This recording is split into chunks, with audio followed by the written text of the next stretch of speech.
नमस्कार दोस्तों, स्वागत है आपका संकल्प कोचिंग श्रीगंगानगर के यूट्यूब चैनल पे। जो इस यूट्यूब चैनल पे पहली बार आए चैनल को सब्सक्राइब, जो वीडियो देख रहे हैं वीडियो को लाइक और अपने दोस्तों के साथ शेयर करना ना भूले। अपनी 2 क्लासें लगती है करंट जीके की, राजस्थान करंट जीके जो सुबह 7 बजे, दूसरा अपना इंडिया और वर्ल्ड करंट जीके की क्लास। दोनों क्लास लगाते रहिए। इसमें अपने अभी 23 जनवरी से लेकर 28 जनवरी तक 5 दिवसीय गणतंत्र दिवस के उपलक्ष्य में संकल्प के सभी ऑनलाइन कोर्स पर 90% तक की जो है वो छूट दी जा रही है और ये ऑफर जो है वो आपको जरूर लेना है।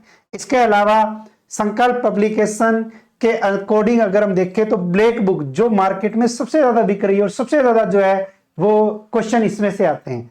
इसके अलावा राजस्थान का भूगोल, इतिहास, कला, संस्कृति और प्रशासनिक व राजनीतिक व्यवस्था, ये बुकलेट भी आपको मार्केट में मिल जाएगी। शुरू करते हैं आज की क्लास का पहला क्वेश्चन। 18 जनवरी 2025 को सीआरपीएफ के महानिदेशक पद पर किसे नियुक्त किया गया है? सीआरपीएफ के महानिदेशक पद पर अगर पूछे किसे नियुक्त किया गया है तो यह नियुक्त किया गया है ज्ञानेंद्र प्रताप सिंह। इसे ज्ञानेंद्र प्रताप सिंह। ज्ञानेंद्र प्रताप सिंह को कौन से पद पर नियुक्त किया गया है? सीआरपीएफ के महानिदेशक पद पर। कब नियुक्त किया गया है? 18 जनवरी 2025 को। सिंपल सा क्वेश्चन बनेगा कि वर्तमान में सीआरपीएफ के महानिदेशक कौन है? ज्ञानेंद्र प्रताप सिंह। ज्ञानेंद्र सिंह को लोक शिकायत और पेंशन मंत्रालय की कैबिनेट की नियुक्ति समिति ने 18 जनवरी 2025 को सीआरपीएफ महानिदेशक के रूप में नियुक्ति प्रदान की है। ज्ञानेंद्र असम के डीजीपी पद पर केंद्रीय रिजर्व पुलिस बल महानिदेशक के रूप में कार्य करेंगे। इनका कार्यकाल 30 नवंबर 2027 तक रहेगा। सीआरपीएफ की स्थापना 27 जुलाई 1939 को। नेक्स्ट 20 जनवरी 2025 को नई दिल्ली में आयोजित India open super badminton tournament में पुरुष और महिला सिंगल्स खिताब किसने हासिल किया है? आयोजन कहां हुआ? नई दिल्ली में। कब हुआ? 20 जनवरी 2025 को। कौन सा? India open super badminton tournament. इस टूर्नामेंट में 2 क्वेश्चन बनते हैं, या तो पूछेगा कि पुरुष सिंगल्स का खिताब किसने जीता या महिला सिंगल्स का खिताब किसने जीता। तो अगर पूछे पुरुष का तो यह जीता है Victor Axelsen. Victor Axelsen. अगर पूछे कि ये किस देश के हैं तो ये है डेनमार्क के। किस देश के हैं? डेनमार्क के। और अगर पूछे महिला वर्ग के अकॉर्डिंग तो नाम आता है एन से यंग। एन से यंग। और एन से यंग जो है वो है आपकी दक्षिण कोरिया की। कहां की है? दक्षिण कोरिया की है। तो पूछा जाएगा कि 20 जनवरी 2025 को नई दिल्ली या भारत में आयोजित India open super badminton tournament में पुरुष और महिला सिंगल्स खिताब तो विक्टर एक्सेलसेन डेनमार्क, एन से यंग दक्षिण कोरिया। इसमें भारत की ओर से सेमीफाइनल में सात्विक साईराज रंकीरेड्डी और चिराग शेट्टी की जोड़ी को मलेशियाई जोड़ी गोए से फेई और नूर इजुद्दीन से हार का सामना करना पड़ा। नेक्स्ट, भारत की महिला टीम ने खो खो का पहला वर्ल्ड कप किस खिलाड़ी की कप्तानी में हासिल किया है? यानी कि भारतीय खो खो टीम की कप्तान कौन है जिसकी कप्तानी में पहला वर्ल्ड कप जो है वो जीता है? तो ये कप्तान है प्रियंका इगले। कौन है? प्रियंका इगले। प्रियंका इगले अगर पूछे किस राज्य की है तो ये है महाराष्ट्र की। कहां की है? महाराष्ट्र की है। तो महाराष्ट्र की प्रियंका इगले और ये है खो खो की कप्तान और भारतीय खो खो की कप्तान है और पहला वर्ल्ड कप जो है वो इसकी कप्तानी में जीता गया है। 19 जनवरी 2025 को नई दिल्ली के इंदिरा गांधी इंडोर स्टेडियम में दोनों कैटेगरी के फाइनल मैच खेले गए, जिसमें महिला टीम ने नेपाल को 78-40 के बड़े अंतर से हराया। खो खो वर्ल्ड कप 13 से 19 जनवरी तक नई दिल्ली में खेला गया। प्रतीक वेक्कर किसकी? प्रतीक वेक्कर की कप्तानी में तो भारत की पुरुष टीम ने खो खो में पहला वर्ल्ड कप जीता और प्रियंका इगले की कप्तानी में भारतीय महिला टीम ने अपना पहला वर्ल्ड कप जीता है। तो दोनों कप्तान आपको याद रखने। नेक्स्ट, टाटा मुंबई मैराथन का 20वां संस्करण कब आयोजित किया गया? कौन सा? टाटा मुंबई मैराथन प्रतियोगिता का 20वां संस्करण और यह 20वां संस्करण 20 जनवरी 2025 को आयोजित किया गया। 20 जनवरी 2025 को आयोजन किया गया। महाराष्ट्र के राज्यपाल है सीपी राधाकृष्णन और इन्होंने छत्रपति शिवाजी महाराज टर्मिनल से स्पोर्ट्स गन चलाकर मैराथन एलिट भाग को शुरू किया। यह दिव्यांगों के लिए चैंपियन विद डिसेबिलिटीज दौड़ और वरिष्ठ नागरिकों की दौड़ रही। भारत की ओर से अनीस थापा पहले स्थान पर रहे और महिला रेस विजेता निर्मा बेन ठाकुर रही। महिला विजेताओं में निर्मा बेन ठाकुर और अगर देखे तो खिलाड़ियों के अकॉर्डिंग अनीसे Thapa. Next, internet governance internship और क्षमता निर्माण योजना का शुभारंभ किस कंपनी के द्वारा किया गया? कौन सी ये योजना है? इंटरनेट गवर्नेंस इंटर्नशिप और क्षमता निर्माण योजना। और ये योजना हमारे भारत के अंतर्गत आती है आपकी भारतीय राष्ट्रीय इंटरनेट एक्सचेंज। और इस एक्सचेंज के द्वारा जो है वो क्या किया गया? शुभारंभ किया गया है। तो भारतीय राष्ट्रीय इंटरनेट एक्सचेंज, और इस एक्सचेंज ने एक योजना जिसका नाम आता है इंटरनेट गवर्नेंस इंटर्नशिप और क्षमता निर्माण योजना। National internet exchange of India Bharat सरकार के इलेक्ट्रॉनिक और सूचना प्रौद्योगिकी मंत्रालय के तत्वाधान में गैर लाभकारी कंपनी है। इसका कार्य भारत में इंटरनेट की पहुंच और स्वीकृति को बढ़ाना है। इसके लिए विभिन्न बुनियादी ढांचे के पहलुओं को सुविधाजनक बनाना है ताकि इंटरनेट पारिस्थितिकी तंत्र को जनता द्वारा प्रबंधित और उपयोग किया जा सके। निक्सी 19 जून 2023 को स्थापित की गई थी। नेक्स्ट, प्रधानमंत्री नरेंद्र मोदी जी के द्वारा जाफना में प्रतिष्ठित सांस्कृतिक केंद्र का नाम बदलकर किस कवि दार्शनिक के नाम पर रखा गया है?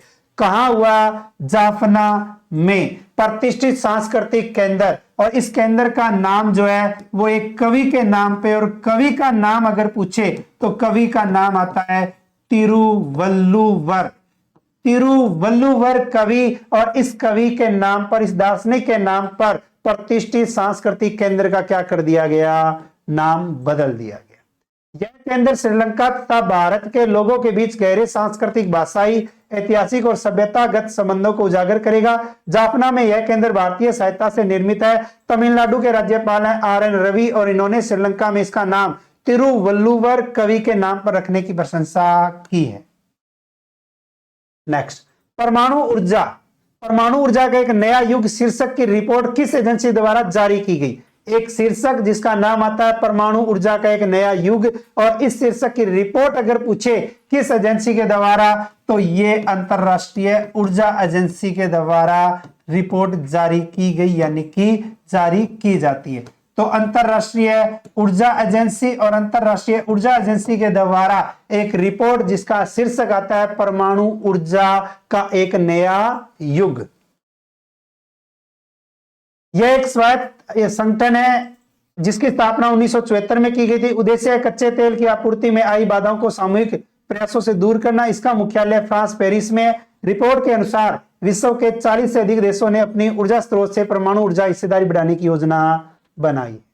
नेक्स्ट, राष्ट्रीय आपदा मोचन बल का आदर्श वाक्य क्या है? अब इसका स्थापना दिवस मनाया गया। अब अगर पूछे कि राष्ट्रीय आपदा मोचन बल और इस बल का आदर्श वाक्य अगर पूछे तो आपदा है तो आपदा में होगी सेवा। आपदा में सेवा, तो आपदा सेवा सदैव सर्वत्र, सदैव सर्वत्र। आपदा सेवा सदैव सर्वत्र जो है वो आदर्श वाक्य किसका है? राष्ट्रीय आपदा मोचन बल का। और राष्ट्रीय आपदा मोचन बल का स्थापना दिवस अगर पूछे कब मनाया जाता है तो 19 जनवरी को मनाया जाता है। तो 19 जनवरी 2025 को इसका स्थापना दिवस मनाया गया। वर्ष 2025 में इसने अपना 20वां स्थापना दिवस मनाया। तो अगर पूछे कि एनडीआरएफ का कौन सा स्थापना दिवस 19 जनवरी 2025 को मनाया गया तो 20वां। इसकी स्थापना 2006 में की गई थी। भारत सरकार के द्वारा आपदा प्रबंधन अधिनियम 2005 के तहत इसकी स्थापना की गई थी। एनडीआरएफ गृह मंत्रालय के अधीन कार्य करता है जो प्राकृतिक आपदाओं, भूकंप, बाढ़, चक्रवात, तूफान, रासायनिक, जैविक, रेडियोलॉजिकल और परमाणु सभी प्रकार की आपदाओं से निपटने में सक्षम होते हैं। आदर्श वाक्य आपदा सेवा सदैव सर्वत्र, और इसका अर्थ है यह बल हर परिस्थिति में हर स्थान पर सेवा देने के लिए तत्पर है। नेक्स्ट, विश्व आर्थिक मंच। विश्व आर्थिक मंच की 55वीं वार्षिक बैठक का आयोजन कब किया गया? कौन सी बैठक है? 55वीं वार्षिक बैठक। और 55वीं वार्षिक बैठक का आयोजन अगर पूछे तो 20 जनवरी 2025 को। तो 20 जनवरी 2025 को विश्व आर्थिक मंच की कौन सी वार्षिक बैठक का आयोजन किया गया? तो 55वीं वार्षिक बैठक का आयोजन किया गया। वर्ल्ड इकोनॉमिक फोरम विश्व आर्थिक मंच की 55वीं बैठक स्विट्जरलैंड के दावोस में संपन्न हुई। तो क्वेश्चन बनता है कि विश्व आर्थिक मंच की 55वीं बैठक का आयोजन किस देश में हुआ? तो स्विट्जरलैंड के अंतर्गत हुआ। भारत की ओर से भारतीय केंद्रीय सूचना और प्रसारण मंत्री अश्विनी वैष्णव स्विट्जरलैंड के दावोस बैठक में जो है वो हिस्सा लेते हैं। विश्व आर्थिक मंच की अगर पूछे कि स्थापना कब हुई, तो स्थापना हुई 1971 में। मुख्यालय कहां है? स्विट्जरलैंड के जेनेवा में है। और इसके मौजूदा अध्यक्ष और सीईओ पूछे तो ब्रोज ब्रेंडे हैं। नेक्स्ट, 85वें अखिल भारतीय पीठासीन अधिकारी सम्मेलन का उद्घाटन कब व किसके द्वारा किया गया? कौन सा? 85वां अखिल भारतीय पीठासीन अधिकारी। और इस अधिकारी का उद्घाटन अगर देखें तो उद्घाटन हुआ था 20 जनवरी 2025 को। 20 जनवरी 2025 को। और अगर पूछे कि उद्घाटन किसने किया, तो उद्घाटन किया लोकसभा अध्यक्ष। और लोकसभा अध्यक्ष है कौन है? ओम जी बिरला है। लोकसभा अध्यक्ष कौन है? ओम जी बिरला है। इसका आयोजन अगर पूछे कहां किया गया, तो बिहार के अंतर्गत किया गया, यानी पटना में किया गया। और बिहार 43 वर्ष बाद इस सम्मेलन की तीसरी बार मेजबानी कर रहा है। 2 दिवसीय सम्मेलन में भारत के 56 विधान मंडलों के पीठासीन अधिकारी एकत्रित हुए। इस सम्मेलन का विषय संविधान की 75वीं वर्षगांठ, संसद और राज्य विधानसभाओं का संवैधानिक मूल्यों को मजबूत करने में योगदान है। इसके अलावा पटवार, बीएसटीसी प्रयोगशाला सहायक, साइंस और जियोग्राफी, चतुर्थ श्रेणी कर्मचारी, इन सब के बैच जो है वो ऑफलाइन बैच 28 जनवरी से शुरू होने वाले हैं। इसके अलावा RSSI CET 10+2 और ग्रेजुएशन, इसका जो है वो ऑफलाइन बैच 11 फरवरी से शुरू होने वाला है। ज्यादा जानकारी के लिए संपर्क करें 98 750 75 725। और संकल्प एप्लीकेशन के अंतर्गत अगर हम देखें तो रीट परी की टेस्ट सीरीज जो है वो आपकी निःशुल्क है। ऑफलाइन और ऑनलाइन निःशुल्क रखी गई। इसके अलावा अगर आपको किसी भी प्रकार की टेस्ट सीरीज ज्वाइन करनी है तो आपको टेस्ट सीरीज मिल जाएगी। इसके अलावा आपके 41 जिले और 7 संभाग के अनुसार जो है ये बुक मार्केट में उपलब्ध है। और अपनी मासिक पत्रिका यानी कि राजस्थान करंट अफेयर की बुक तो मिल ही रही है। मंथली बुकलेट 3रा संस्करण जारी हो चुका है। चौथा जो है वो अभी यानी कि 1 या 2 फरवरी को आपको मार्केट में मिल जाएगा। रोजाना क्लास लगाते रहिए। मिलते हैं कल नए 10 क्वेश्चनों के साथ। तब तक जय हिंद, जय भारत, नमस्कार।